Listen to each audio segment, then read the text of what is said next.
राष्ट्रपति ने जनजातीय समुदायों के धैर्य और प्रकृति से जुड़ाव को सराहा। मध्य प्रदेश में एक कार्यक्रम को संबोधित करते हुए संवेदनशील जीवन शैली पर दिया जोर। राज्यसभा चुनाव की वोटिंग खत्म, विधायकों ने मतदान के जरिए प्रत्याशी की पसंद कराई दर्ज।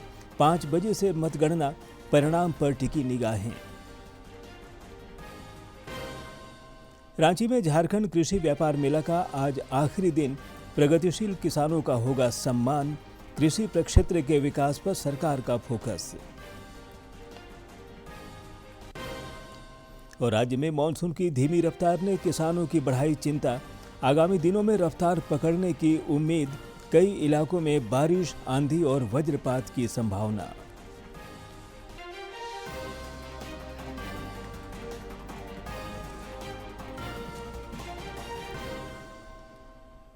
नमस्कार, खबरें झारखंड में आपका स्वागत है। मैं हूं ज्ञानेश्वर प्रसाद श्रीवास्तव और अब समाचार विस्तार से। राष्ट्रपति द्रौपदी मुर्मू ने जनजातीय समुदाय के आत्मसम्मान, धैर्य और प्रकृति के साथ जुड़ाव की सराहना की है। उन्होंने आज मध्य प्रदेश के बैतूल में आध्यात्मिक जागृति के माध्यम से आदिवासी समाज के सशक्तिकरण पर आयोजित एक कार्यक्रम को संबोधित करते हुए कहा कि जनजातीय समाज आत्मसम्मान और धैर्य के साथ जीता है। राष्ट्रपति ने प्राकृतिक संसाधनों के प्रति संवेदनशील जीवन शैली की आवश्यकता पर जोर दिया।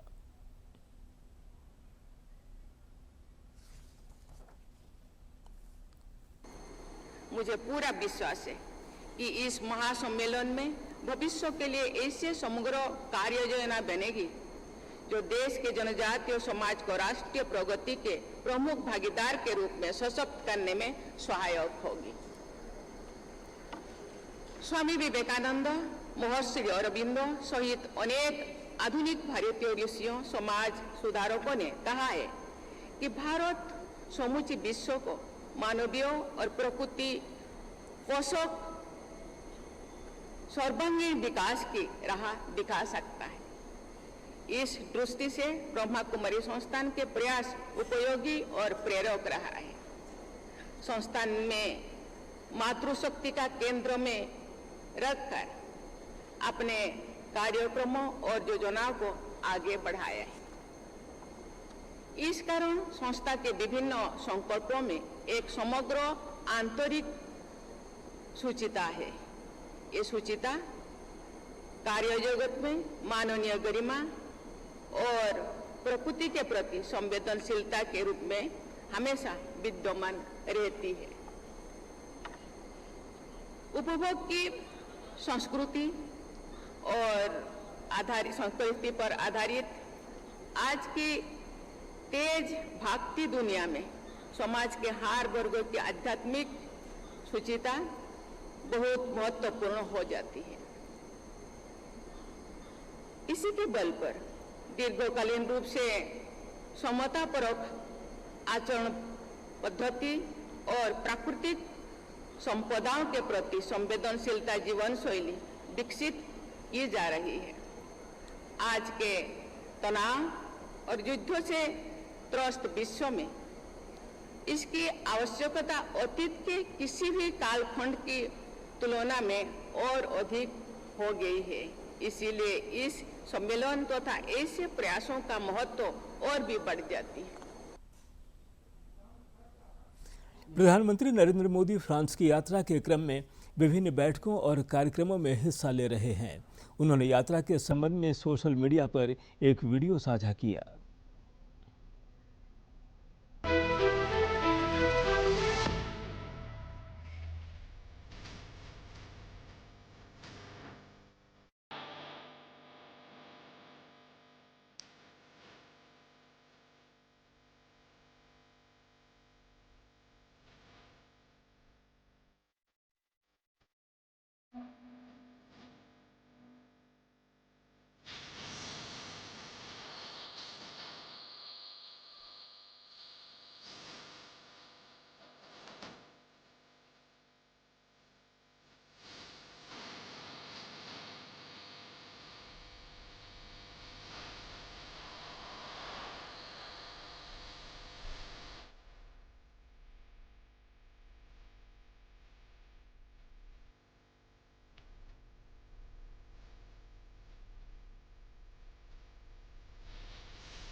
This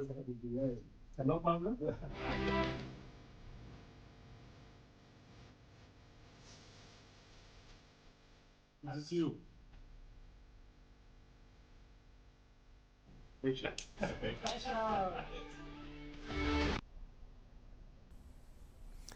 प्रधानमंत्री नरेंद्र मोदी के विरासत भी विकास भी के विजन के तहत भारत अपने सांस्कृतिक धरोहर को सहेजते हुए आधुनिक विकास को गति दे रहा है। पिछले 12 वर्षों के दौरान देश में इस दिशा में कई पहल हुए हैं।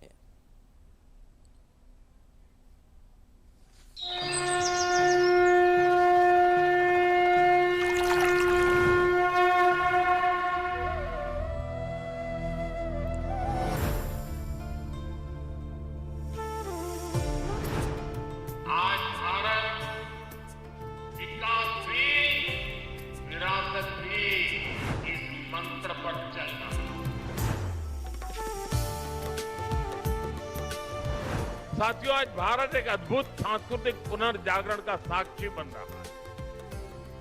अयोध्या में राम मंदिर का पुनर्स्थापन, काशी विश्वनाथ धाम का भव्य पुनरुद्धार और उज्जैन में महाकाल महालोक का विस्तार, कि आज का भारत अपनी सांस्कृतिक पहचान को नए संकल्प और नए आत्मविश्वास के साथ आगे बढ़ा रहा है।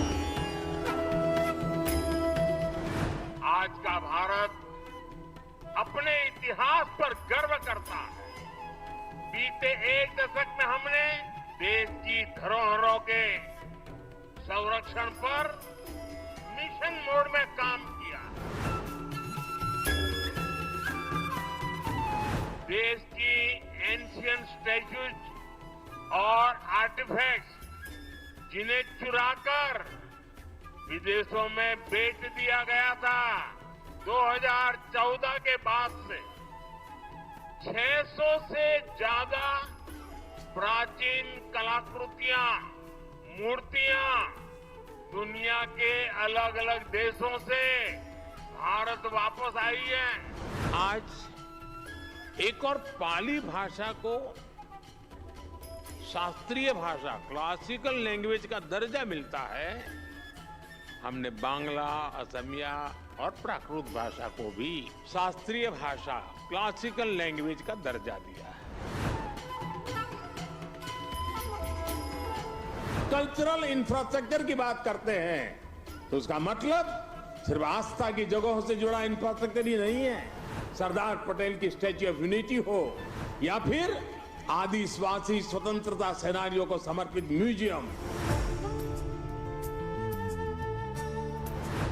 हम भारतीय विरासत के साथ साथ ग्लोबल साउथ के देशों में भी हेरिटेज संरक्षण के लिए सहयोग दे रहे हैं।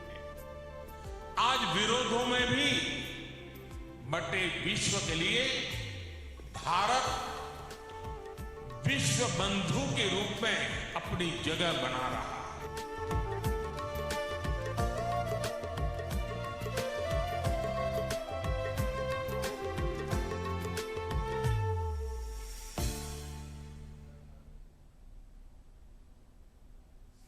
केंद्र सरकार की पहल पर देश में स्वास्थ्य सेवा में भी पिछले 12 वर्षों के दौरान गुणात्मक सुधार हुआ है। आयुष्मान भारत योजना मरीजों के लिए सुरक्षा कवच साबित हो रही है। राजधानी रांची में भी इस योजना का कई मरीजों को लाभ मिला है, जिससे उन्हें बड़ी राहत मिली है।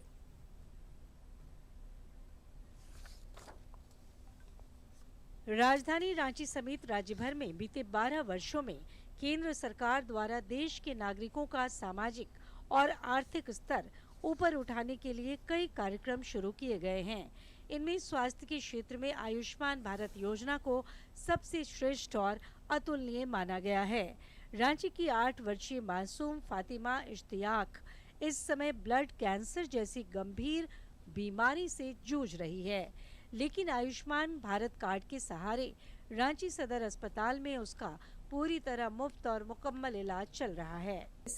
इसको फीवर आता था तो मैंने जांच वगैरह कराया, बोन मैरो का टेस्ट कराया तो ब्लड कैंसर निकला ALL। और डॉक्टर गुंजेश का क्लिनिक से हम लोग को यहाँ सदर अस्पताल भेजा गया। आयुष्मान थ्रू ही पूरा इलाज मेरा। कैंसर का नाम सुनते ही जहां लोग बड़े बड़े निजी कॉरपोरेट अस्पतालों की तरफ भागते हैं और कर्ज के जाल में फंस जाते हैं, वहीं रांची सदर अस्पताल का दृश्य आज बदला हुआ है। यहाँ के अत्याधुनिक 70 बेड वाले ऑन्कोलॉजी विभाग में अनुभवी और विशेषज्ञ चिकित्सकों की देखरेख में कैंसर पीड़ितों का इलाज किया जा रहा है। Civil surgeon doctor Prabhat Kumar ने बताया कि अस्पताल में न सिर्फ मरीजों की कीमोथेरेपी हो रही है, बल्कि जटिल ऑन्को सर्जरी भी सफलतापूर्वक की जा रही है। डॉक्टर अजय विद्यार्थी हैं, जो कि अभी एक थायराइड कैंसर का, जो कि काफ़ी फैल चुका था, उसका भी यहाँ ऑपरेशन हुआ और काफ़ी सक्सेसफुली। तो इस ढंग से, और हम लोग यहाँ पर बहुत जल्द पेट स्कैन भी लगा रहे हैं, तो इससे ये पता चलेगा कि कोई भी जो कैंसर है वो कितने दूर तक फैल चुका है, पूरे शरीर में कहाँ कहाँ फैल चुका है, और उस हिसाब से जब ट्रीटमेंट होगा तो ये ज़्यादा इजी होगा। रांची सदर अस्पताल सिर्फ इलाज ही नहीं, बल्कि कैंसर के मामलों में कमी लाने के लिए बड़े पैमाने पर जन जागरूकता अभियानों पर भी जोर दे रहा है। सिविल सर्जन के मुताबिक बीमारी की समय पर पहचान के लिए विभिन्न सरकारी विभागों के साथ बेहतर समन्वय स्थापित कर जागरूकता कार्यक्रम चलाए जा रहे हैं, ताकि लोग शुरुआती लक्षणों को पहचान सकें। कैंसर कैसे कम हो, इसके लिए भी काम कर रहे हैं।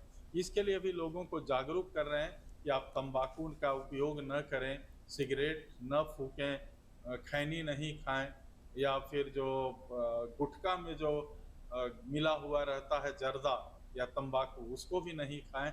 तो ये सब चीज़ें, और एयर पॉल्यूशन को कैसे कम किया जाए, इस पर भी काम हो रहा है। सभी डिपार्टमेंट, सभी, और हम लोग भी, सभी लोग मिल करके काम कर रहे हैं बीमारियों को घटाने में। ये भी बहुत ज़रूरी है कि बीमारियों को घटाया जाए, क्योंकि कैंसर केसेस बढ़ रहे हैं, ये चिंता का विषय है। वास्तव में केंद्र सरकार की आयुष्मान भारत योजना भारतीय स्वास्थ्य सेवा के इतिहास का सबसे बड़ा और क्रांतिकारी कदम है, जिसमें करोड़ों गरीब और वंचित परिवारों को कैशलेस इलाज की सुरक्षा देकर गंभीर बीमारियों के डर से हमेशा के लिए मुक्त कर दिया गया है। रांची से अवधेश की रिपोर्ट।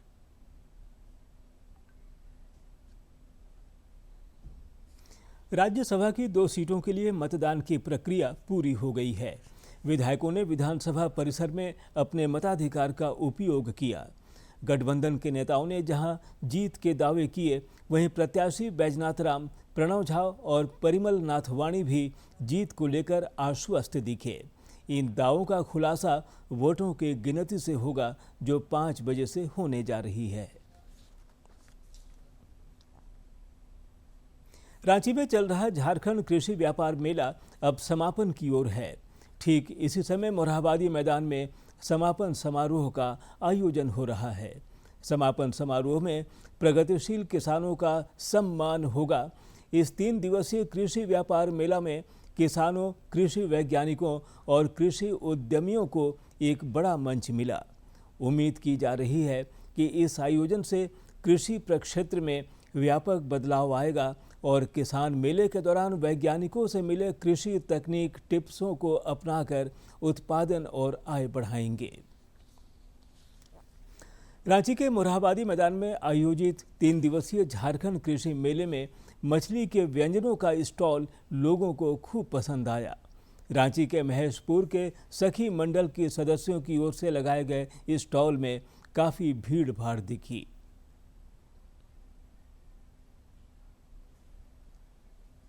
रांची के मोरहाबादी मैदान में आयोजित झारखंड कृषि व्यापार मेला में अनगढ़ा प्रखंड के महेशपुर मत्स्यजीवी समिति के सदस्यों ने मछली से बने व्यंजनों के स्टॉल लगाए हैं। समूह के सदस्य प्रणीता कुमारी ने बताया कि गेतलसू डैम में तिलापिया और पंगास मछली का पालन होता है, जो उनके जीविकोपार्जन का साधन बन गई है। मछली हम लोग सेल करते हैं, तो जो सेल करते हैं तो ज़्यादातर सेल नहीं हो पाता है, तो उसके बाद जो बच जाता है वो तो ज़्यादा लॉन्ग टाइम तक नहीं चलता है। मछली ऐसा है, तो फिर हम लोग सोचे कि क्या ऐसा करें जो हम लंबा समय तक चले, जैसे कि हम 1 सप्ताह तक या फिर 2 मंथ तक चल सके। तो हम लोग फिश पिकल बनाए। फिश पिकल हमारा 6 मंथ तक उसका स्टोरेज कर सकते हैं। ताज़ा मछली की अधिक बिक्री न होने से 2 साल पहले 60 महिलाओं ने मछली के व्यंजनों का कारोबार शुरू किया। समूह के सदस्य सुनीता देवी ने बताया कि अब वो मछली का अचार, समोसा, कटलेट, फिंगर, चिल्ली समेत कई व्यंजन बना रही हैं। मछली से हम लोग समोसा बनाए हैं, अचार बनाए हैं, कटलेट्स बनाए हैं, फिंगर बनाए हैं और चिल्ली बनाए हैं मछली का। और यहाँ तो जितना बिक्री कर रहे हैं, जितना कोई कर रहा है उससे अधिक हम लोग का ही ज़्यादा बिक्री हो रहा है। समूह की सदस्य सुनीला देवी ने बताया कि मछली के व्यंजनों की बिक्री से जीवन स्तर में सुधार आया है। वहीं झास्को फिश के सदस्य अमर खलको ने कहा कि ये व्यंजन कियोस्क के जरिए जल्द ही सभी जिलों में उपलब्ध होंगे। मछली भी बिक्री कर रहे हैं ना, उससे बहुत अच्छा अभी सब चीज़ सबसे अच्छा ही चल रहा है। सब चीज़ कैफे ये एक तरह का कियोस्क बनेगा और पूरा झारखंड में हम लोग को ये कियोस्क बनाना है और जितने भी मछली वाले सोसाइटीज़ हैं उनको ये प्रोवाइड करना है। मेले में लगे स्टॉल को झारखंड की पारंपरिक और प्राकृतिक वस्तुओं से सजाया गया है, जो आकर्षण का केंद्र है। लोग स्टॉल की ओर खींचे चले आ रहे हैं। साथ ही मछली से बने व्यंजनों की मांग काफी बढ़ गई है। रांची से सहयोगी विकास कुमार के साथ प्रणय प्रबोध की रिपोर्ट।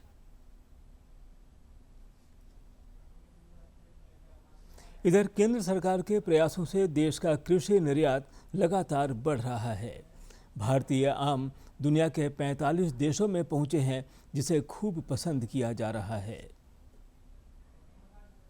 एक प्रमुख आम का प्रोड्यूसर तो है ही, बट एक प्रमुख निर्यातक भी है। हम लोग अभी 6ठे स्थान पे हैं एक्सपोर्ट में और करीब 40 से ज़्यादा हम देशों को एक्सपोर्ट करते हैं, जिसमें जितने भी हमारे प्रमुख आम के इंपोर्टर देश हैं, जैसे चाहे यूनाइटेड स्टेट्स ले लीजिए, यूके ले लीजिए, यूएई ले लीजिए, जर्मनी ले लीजिए, इन सारे देशों को हम अपने आम को एक्सपोर्ट करते हैं।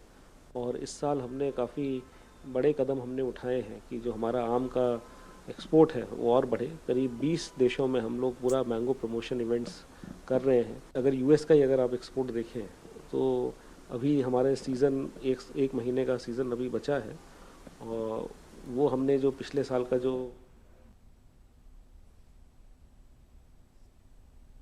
रामगढ़ जिले में अबुआ संथाल समाज भारत देशोम के दूसरे स्थापना दिवस के अवसर पर आदिवासी सम्मेलन का आयोजन किया गया। इस सम्मेलन में झारखंड सहित देश के करीब 1 दर्जन राज्यों से आए सैकड़ों की संख्या में आदिवासी समाज के प्रतिनिधियों और ग्रामीणों ने हिस्सा लिया। रामगढ़ जिला का उरीमारी स्थित महात्मा गांधी स्टेडियम पारंपरिक आदिवासी संस्कृति के रंगों से सराबोर नजर आया। मौका था अबुआ संथाल समाज भारत देशोम के दूसरे स्थापना दिवस समारोह का। महासम्मेलन को संबोधित करते हुए केंद्रीय अध्यक्ष विनोद किस्कू ने पूरे देश के आदिवासी समाज से एकजुट होने की गुजारिश की। वहीं संगठन के केंद्रीय सचिव दसई किस्कू ने उरीमारी के इस कोयलांचल क्षेत्र के महत्व पर प्रकाश डाला।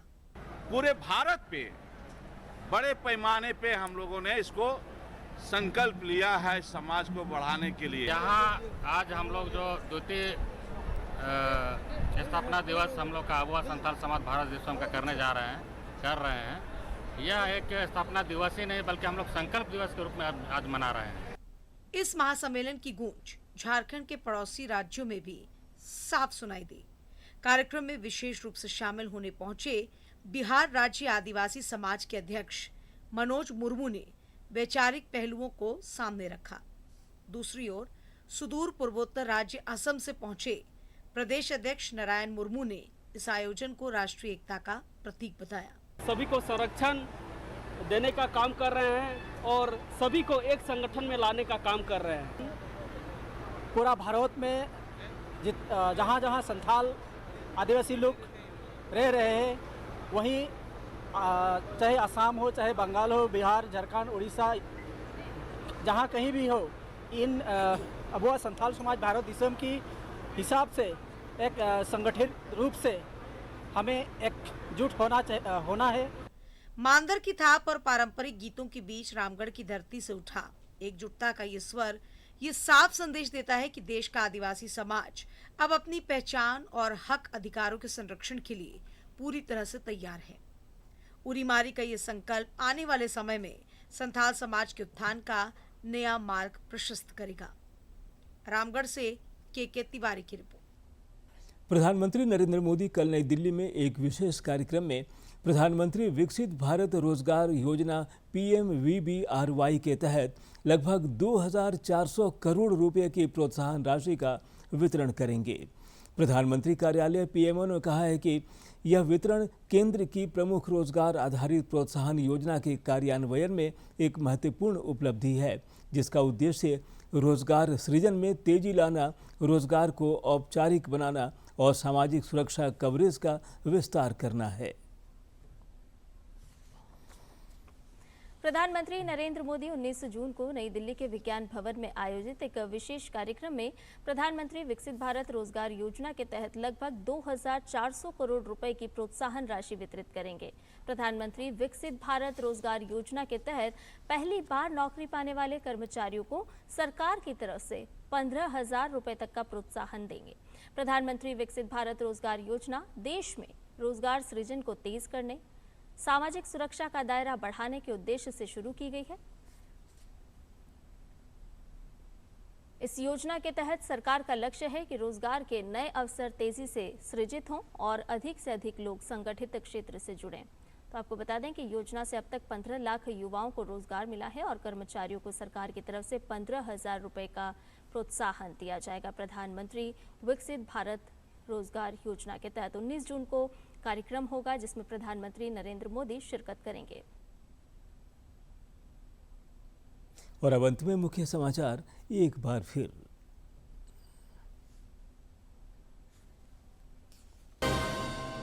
राष्ट्रपति ने जनजातीय समुदायों के धैर्य और प्रकृति से जुड़ाव को सराहा। मध्य प्रदेश में एक कार्यक्रम को संबोधित करते हुए संवेदनशील जीवन शैली पर जोर। राज्यसभा चुनाव की वोटिंग खत्म, विधायकों ने मतदान के जरिए प्रत्याशी की पसंद कराई दर्ज। 5 बजे से मतगणना, परिणाम पर टिकी निगाहें। रांची में झारखंड कृषि व्यापार मेला का आज आखिरी दिन, प्रगतिशील किसानों का होगा सम्मान। कृषि प्रक्षेत्र के विकास पर सरकार का फोकस। और राज्य में मानसून की धीमी रफ्तार ने किसानों की बढ़ाई चिंता। आगामी दिनों में रफ्तार पकड़ने की उम्मीद। कई इलाकों में बारिश, आंधी और वज्रपात की संभावना।